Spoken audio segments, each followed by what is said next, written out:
Bienvenue dans Les Yeux bien ouverts. Invité par l'historial de la Grande Guerre de Péronne en 2011, le peintre Pierre Buraglio s'est intéressé aux objets abandonnés par les soldats sur le champ de bataille. À partir de ces traces de vie et de mort, les œuvres de l'artiste interrogent l'histoire. Pierre Buraglio est invité au musée de Louviers et nous l'avons rencontré.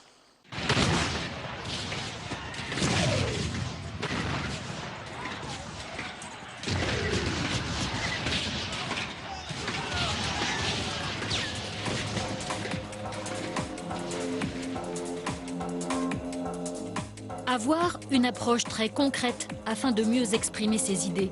Montrer l'homme chair à canon pour mieux dénoncer l'ineptie du conflit.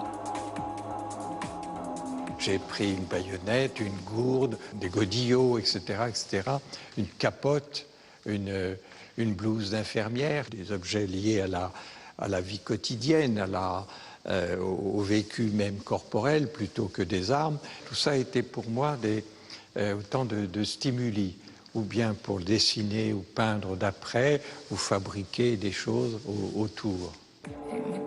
Pierre Buraglio est né en 1939. La guerre, il connaît. Elle a marqué ses premières années. Bombardements, tickets de rationnement. Sa famille compte 2 oncles. L'un est militaire, gaulliste, futur résistant. L'autre est anarchiste et antimilitariste. Ces 2 figures marqueront la conscience politique de l'artiste. Son travail sur la Première Guerre mondiale a ravivé ses souvenirs.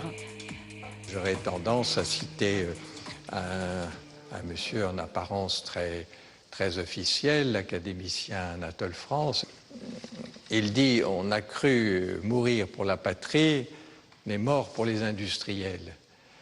Ça surprend de la part de ce monsieur, mais c'est à mon avis, c'est un conflit interimpérialiste qui freinait le développement du mouvement ouvrier.